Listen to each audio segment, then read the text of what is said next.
কারা হয়েছে জানো? একদল মুনাফিক এমএলএ এমপি প্রধানরা আমার সব থেকে বড় দুশমন হয়েছে মুসলমানদের মধ্যে থেকে একদল এমএলএ এমপি প্রধান এরা আমার সব থেকে বড় দুশমন হয়ে গেছে। এরা গালিগালাজ করছে, আমাকে জুলুম করছে আমার উপরে। কিন্তু মনে রেখে দিও, এদের কথাকে আমি থরি পাত্তা দিই নাকি? কেন? এ তো চুনোপুটি। এদের বাপ মাকেও ভয় করিনি আমি, যে মাথায় বসে আছে তাকেও ভয় করিনি, যেখানে বসে আছে তাকেও ডর করিনি আমি। কিন্তু তোমাদেরকে আমি জাগাতে চাইছি, আল্লাহু আকবার, তোমাদেরকে আমি জাগাতে চাইছি, জাগো, এই শীত ঘুম ভাঙাও। না হয় তোমার বাচ্চাগুলো চোখ থাকতো কানা হবে, কান থাকতো কালা হবে, মুখ থাকতো বুবা হবে, হাত পা থাকতো প্যারালাইসিস রুগীর মতো হবে। যতদিন মেয়েগুলো দেহ দিতে পারবে, মাফ করবেন ভাষা খারাপ হলো, যদি জাগে ততদিন টিকে থাকতে পারবে, যেদিন পারবে না সেদিন কতল হবে। যতদিন তোমার শরীর দিয়ে খেটে তাকে চাটতে পারবে, কি বলে গোলামি কৃত দাস হয়ে থাকতে পারবে, ততদিন তোমাদের বাচ্চারা বেঁচে থাকবে। যেদিন পারবে না সেদিন মেরে দেওয়া হবে। সেই দিন আসছে। আজ থেকে 3-4 বছর আগে যা বলেছিলাম আজ ঘটছে না ঘটে না? 8 বছর আগে বলেছিলাম, এখন পর ধারাবাহিকভাবে বলেছিলাম ওয়াকাফ চলে যাচ্ছে, ওয়াকাফ চলে যাচ্ছে, মসজিদ আমাদের হাত থেকে যাচ্ছে, মাদ্রাসা যাচ্ছে, বলেছি না বলিনি? আজকে ঘটছে না ঘটে না? আজকেও বলে যাচ্ছি, জাগো। ডান দিক বাঁ দিক সোজা পিছনে কোনো দিকে দেখোনি, একটা দিকেই দেখো, মুহাম্মদ সাল্লাল্লাহু আলাইহি ওয়াসাল্লাম। জোরে বলুন সুবহানাল্লাহ। তুমি যা কিছু করবে আমার নবীকে দেখো।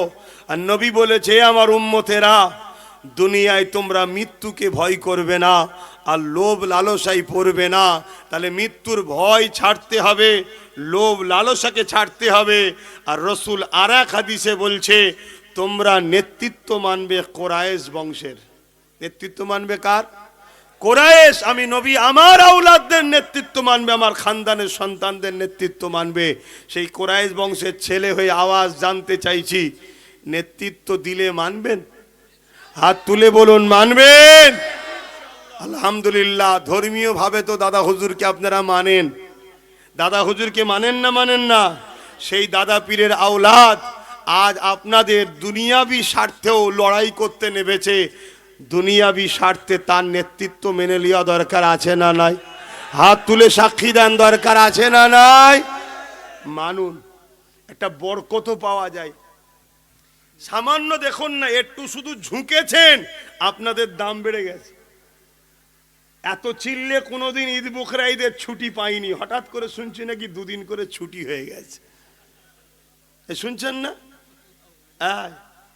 অনেক কিছু পাবেন, শুধু নিজের জায়গাটা বুঝে নিতে শিখুন। আসেন বাপেরা, কঠিন পরীক্ষা আল্লাহ নেবে। ইতিহাসের পাতা জানিয়ে দিচ্ছে, যুগে যুগে যুগে জালিম সন্ত্রাসেরা ইসলামের বিরোধী করেছে, চরিত্রহীনেরা ইসলামের বিরোধী করেছে। আজও দুনিয়ার বুকে ইসলামের যারা বিরোধী করছে তারা জালিমদের খাতায় পড়ে, নচেত তারা চরিত্রহীনদের খাতায় পড়ে, নচেত তারা মানবতা বিরোধীর খাতায় পড়ে।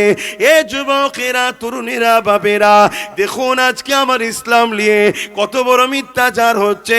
ইসলামে নাকি রেপ করাটা খারাপ বিষয় নয়, অথচ আল্লাহ রসুল জানিয়ে দিলে কেউ যদি রেপ করে তাকে গলা পর্যন্ত পুঁতে দিয়ে তাকে পাথর মারতে মারতে মেরে ফেলো। এবারে বলুন তো দেখি, কোন নারীর ওপরে জুলুম হলে তাকে মেরে ফেলার কথা, কোন নারীকে রেপ করলে ওই রেপিসকে মেরে ফেলার কথা ইসলাম বলেছে।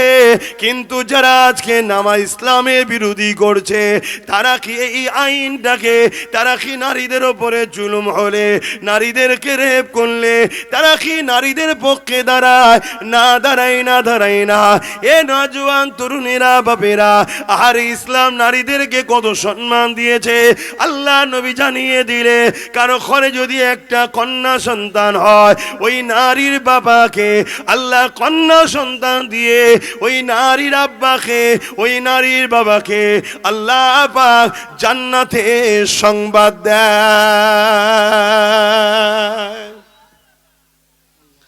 তাহলে নারীর মর্যাদা ইসলাম দিয়েছে না দেয়নি? তাহলে ইসলামের মোকাবেলায় কেউ আছে নারীর মর্যাদা কম্পেয়ার করতে পারবে? কিন্তু তারপরও ইসলামের নামে মিথ্যাচার হচ্ছে কেন? তাদের বিচার করার লোক নেই। কেন? তারা জানে দেশের মাথায় আমার আব্বা বসে আছে, রাজ্যের মাথায় আমার বোন বসে আছে, আমাদের কিচ্ছু হবে না। এই জন্যই তো সাহস পায়। কথা বুঝছেন? আর তারা জানে যে মুসলমানগুলো আছে এই মুসলমানের মধ্যে থেকে 80%কে 500 টাকায় কিনা যায়। কি গো, কথা ভুলে গেল নাকি? এক কাপ চায়ে তো বিক্রি হয়ে যায় অনেকে। আমি অত ছোট আর করলাম না, কমসে কম ঘুগনি মুড়ির জন্য দোকান দিতে পারে সেই টাকাটাই গেলাম, 500 টাকা। এ না জওয়ানেরা, আল্লাহ নবী আরো জানিয়ে দিলেন, কারো ঘরে যদি দুটো কন্যা সন্তান হয়, ওই দুই কন্যার বাবা যদি ওই সন্তানকে লালন পালন করে বড় করে দিয়ে বিবাহটা দিয়ে দিতে পারে, আমি রাসূলুল্লাহ জানিয়ে দিলাম ওই দুই কন্যার বাবাকে আমি রাসূলুল্লাহ শাফাআত করিব। ওখানে এক সাহাবী ছিলেন, তিনি বলতে লাগলেন, ইয়া রাসূলুল্লাহ হাবিবাল্লাহ, আমার তো একটাই কন্যা, আমি আপনার শাফাতের এই নিয়ামত থেকে বঞ্চিত হয়ে গেলাম। আল্লাহ নবী বললেন, সাহাবী রে, তুমি তোমার একটা কন্যাকে ভালোবেসে বাপের মায়া মমতা দিয়ে তাকে লালন পালন করে তাকে বিবাহ দিয়ে দাও। আমি রাসূলুল্লাহ জানিয়ে দিই সাহাবী রে, আমি তোমারও শাফাত করব। আল্লাহ নবী আরো বলে, কারো ঘরে যদি একটা দুটো পর পর 3টে কন্যা সন্তান হয়, ওই 3 কন্যার বাবা যদি কন্যাগুলো গেলে মনে বেজার না হয়, আল্লাহ দেয়া নিয়ামত মনে করে ওই কন্যাকে লালন পালন করে বড় করে তাকে যদি বিবাহ দিয়ে দিতে পারে, আমি রাসূলুল্লাহ জানিয়ে দিই ওই 3 কন্যার বাবা আর আমি রাসূলুল্লাহ আল্লাহর জান্নাতে 2 আগুন তুলে দেখিয়েছে, যেমন পাশাপাশি আল্লাহর জান্নাতে পাশাপাশি থাকিব। তাহলে ইসলাম নারীদের মর্যাদা দিয়েছে না দেয়নি? কিন্তু সেই ইসলাম নিয়ে কত বড় মিথ্যাচার চলছে। আমরা এই নিয়ে কখনো ভাবি যে ইসলামের বিরোধী যারা করছে, এরা অন্যায় করছে, এদেরকে সংবিধান অনুযায়ী বিচার করা দরকার, এটা কখনো আমরা ভাবি না। আমার নওজোয়ান তরুণেরা, কিছুদিন আগে আবার আর একজন জালিম বেরিয়েছে, যে কিনা বলছে কোরআনের আয়াতের মধ্যে হিংসা ছড়ায়, কোরআনের আয়াতের মধ্যে মানবতার বিরুদ্ধে রয়েছে, কোরআনের আয়াতের মধ্যে এমন করে হিংসা রয়েছে। কোরআনের আয়াত নাকি বলেছে মুশরিককে যেখানে পাবে দেখে ধরে ধরে মারো। এ দুনিয়ার মানুষেরা, এই মূর্খ জালিম 4 পর্যন্ত পাস করতে পারেনি, এই মূর্খ কি করে কোরআনকে বুঝবে? আল্লাহর কোরআন তো এ দুনিয়ার মানুষেরা, আজকের পৃথিবী বিখ্যাত শিক্ষিত যে হবে জেনারেল লাইনে, সেও তো আল্লাহর কোরআনকে বুঝতে পারবে না। কেন? কোরআনকে বুঝতে গেলে মুফাসসিরিনদেরকে দরকার, কোরআন বুঝতে গেলে আলেমে হাক্কানীদেরকে দরকার। এই কোরআনের মানেটা ব্যাখ্যাটা ভুল করতে লেগেছে। এ নওজোয়ান তরুণেরা, আল্লাহ নবী, নূহ নবী, দয়ার নবী যখন মানবতার পক্ষে, ন্যায়ের পক্ষে, গরিবের পক্ষে, ক্ষুধার্তদের পক্ষে, সত্যের পক্ষে, নারীদের অধিকারের পক্ষে আল্লাহ নবী যখন কথা বলতে লাগলো, ওই সময় মক্কার জালিম মুশরিক আবু জিল, উতবা, সাইবা, আবু লাহাব, যাদের হাতে রাজ ক্ষমতা ছিল, তারা আমার রাসূলুল্লাহর উপরে, সাহাবাদের উপরে অনেক জুলুম করেছে। এই জুলুম হতে হতে এমন জায়গায় দাঁড়িয়ে গেছে, আল্লাহ নবীকে জানে মেরে দিতে চেয়েছে। আমার নবী পা হিজরত করে ইয়াসরিফে চলে গেছে। এ নওজোয়ান তরুণেরা, এই সময়ে তারা খবর পেল আমার রাসূল পাক সাল্লাল্লাহু আলাইহি ওয়াসাল্লাম মদিনা জমিনে গিয়ে সেখান থেকে দ্বীনের কথা শোনাচ্ছে, ন্যায়ের কথা শোনাচ্ছে, মানবতার কথা শোনাচ্ছে। দলে দলে মানুষেরা ইমানে নূরের কালেমা পড়ে আমার নবী পাকের ছায়া সাথী হয়ে দাঁড়িয়ে যাচ্ছে।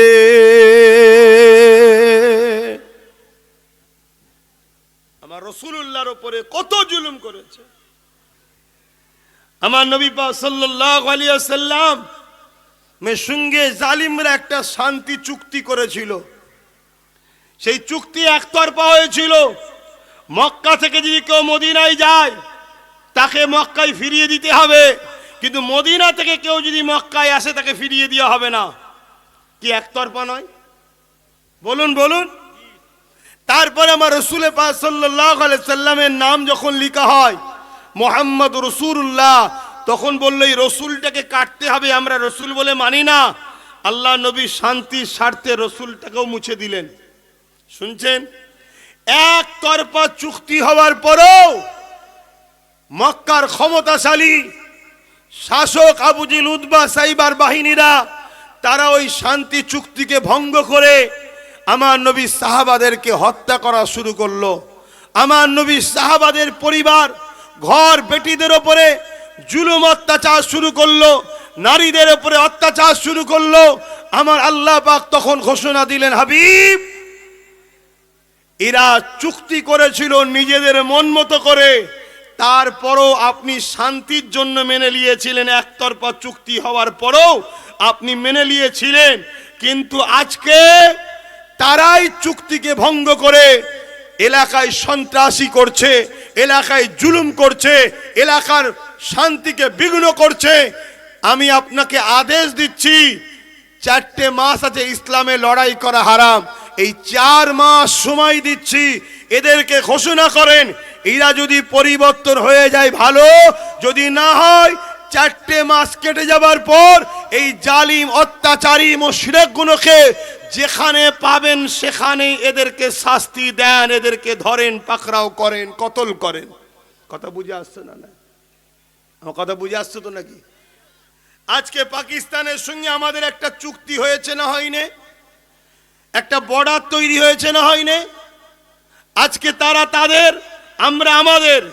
এখন যদি তারা সেই চুক্তিকে ভঙ্গ করে আমার দেশের ভৌগোলিক পরিস্থিতির উপরে বারবার সন্ত্রাসী করে, হামলা করে, জুলুম করে, দেশের নারী পুরুষদের উপরে অত্যাচার করে, তাহলে স্বাভাবিক আমার দেশের যিনি চিফ কমান্ডার আছেন, যিনি দায়িত্বে আছেন, জেনারেল যিনি দায়িত্বে আছেন, তিনি তো বলবেন যে পাকিস্তানের এই হুমকির মোকাবেলা আমাদেরকে করতে হবে, পাকিস্তানিদের যেখানে পাওয়া হবে সেখানে কতল করতে হবে। কি সৈন্যদের মনোবলের জন্য বলবে না? বলবে না? জোরে বলেন। কিন্তু সেই আয়াতটাকে নিয়ে আজকে মিথ্যাচার করছে। ওটা একটা যুদ্ধের পরিস্থিতিতে আয়াত ছিল, এবং 6 নম্বর আয়াতে আল্লাহ বলছে যে তাদের মধ্যে থেকে যারা শান্তি চাইবে, ক্ষমা চাইবে, আপনি তাদেরকে মাফ করে দেন, শুধু বলে ছেড়ে দেয়নি, তাদেরকে মাফ করেন এবং নিরাপদ স্থানে তাদেরকে পৌঁছে দেন। শুনছেন তো ভাই? এত বড় উদার মন, এত বড় উদারতা কেউ দেখায় না। যে দুশ্মন যদি ক্ষমা চায় তাকে মাফ করে দেয়, এতটুকু হতে পারে, মাফও করেন এবং তাকে তার নিরাপদ স্থলে পৌঁছে দেন। জোরে বলুন সুবহানাল্লাহ। কিন্তু 4 পাস মূর্খ আজকে সে আগে পিছুর আয়াতের কিছু না বিষয় ভিত্তিক ছাড়া আজকে সমাজে কোরআনের বিরুদ্ধে কত বড় বড় কথা বললো না? বললো না? জোরে বলেন। এর নিয়ে কেস হচ্ছে অনেক জায়গায়। আপনাদেরও দায়িত্ব, প্রতিটা গ্রামের মানুষ নিজের থানাতে এর নিয়ে কেস করা দরকার, এবং গ্রামে প্রত্যেকে স্বাক্ষর করুন এর বিরুদ্ধে কেস, এবং ওই স্বাক্ষরে এটাও লিখবেন, রাজ্য সরকার আপনি তো বলেছিলেন বিজেপির হাত থেকে আমি আপনাদের রুখবো, বলেছে না? বলেন। নতুন করে এখনো বলবে হয়তো বিজেপির হাত থেকে আমাকে সাপোর্ট করো, রুখবো, বলবে না? বলবে না? তাহলে সেই জায়গায় বিজেপি যখন ওয়াকাফ কালা কানুন করলো, রাজ্য সরকার সেই ওয়াকাফ কালা কানুনকে রুকেছে না সাপোর্ট করেছে? তাহলে সাথ দিয়েছে আমাদের না বিজেপির সাথ দিয়েছে? এই জোরে বলেন। তাহলে আমাদের সঙ্গে রাজ্য সরকার বিশ্বাস চা করে খাইয়েছে, খাওয়ার পরে খুশি হয়ে বলেছে যাও দিয়ে দিলাম। হাজার হাজার দেশের মানুষের রক্তে লাল হয়েছে, তারপরে দেশ আজাদ হয়েছে। আপনি কি ভাবছেন আপনার ক্যানিং এ ইসলাম এমনি এমনি চলে এসছে নাকি? কি গো এমনি এমনি এসছে? হাজারো মা বিধবা হয়েছে, হাজারো সন্তান এতিম হয়েছে, তারপরে ক্যানিং এ ইসলাম এসেছে। ইসলাম কি? ইসলামটা কি? আজকে তো কেউ বলছে ইসলামে নাকি রেপ করা ভালো কাজ। শুনেছেন না শোনেন না? জোরে বলুন। কোথায় বলেছে? আমেরিকায়, লন্ডনে? বাইরে তো কিছু বললে আন্দোলন হয়, এখানে আমার বাংলাতে বলেছে। শুনেছেন না শোনেন না? বিজেপির এক নেতা অর্জুন সিং তার নাম, সে বলছে ইসলামে নাকি রেপ করা ভালো কাজ। ঠিক বলেছে? তাহলে এর এর এর শাস্তি হলো না কেন? এর বিচার হলো না কেন? 4.5 কোটি কম বেশি মুসলমান বাংলায়, যার দাড়ি পাল্লায় ওঠো তার তকদির খোলে। তাহলে তোমার ইসলামের উপরে এত বড় ইলজাম দিল, তাহলে আজকে তার বিচার হলো না কেন? 4.5 কোটি মুসলমানের জবাব কিয়ামতের দিন দিতে হবে না হবে না?